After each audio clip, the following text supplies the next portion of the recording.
Tăng thôi gì?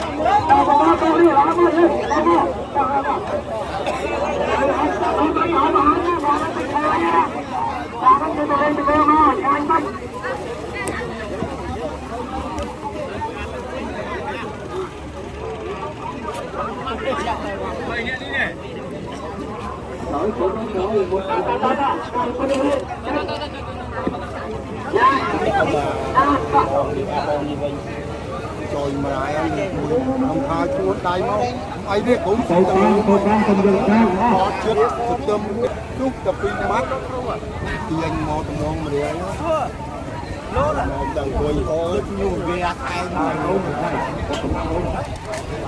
trong ao trong sông bơi là phù đây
Tăng thôi gì?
Tăng thôi gì?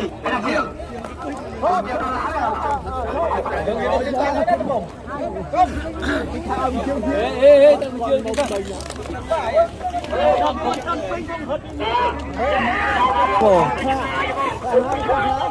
Quá ham.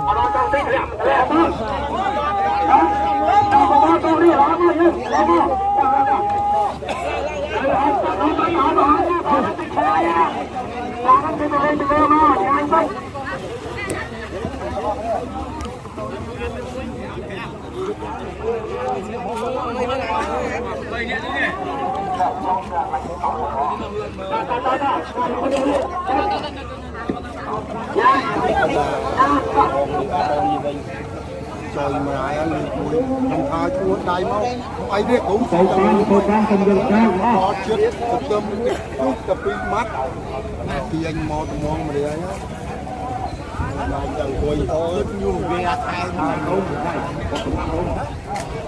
trong áo trong sông quần là phù này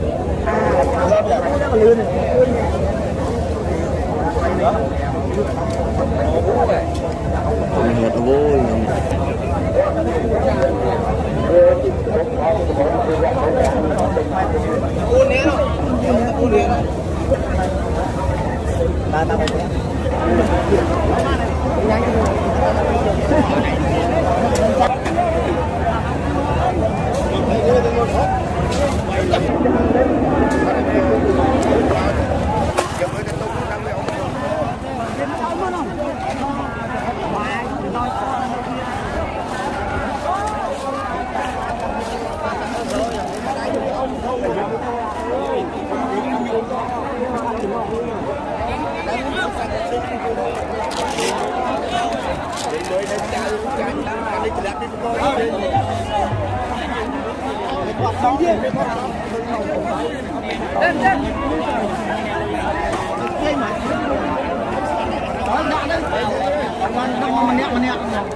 Tăng thay gì?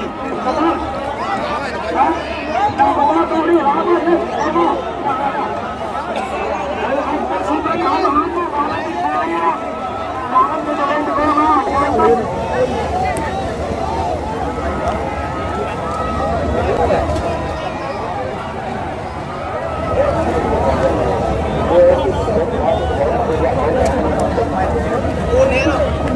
những video hấp dẫn.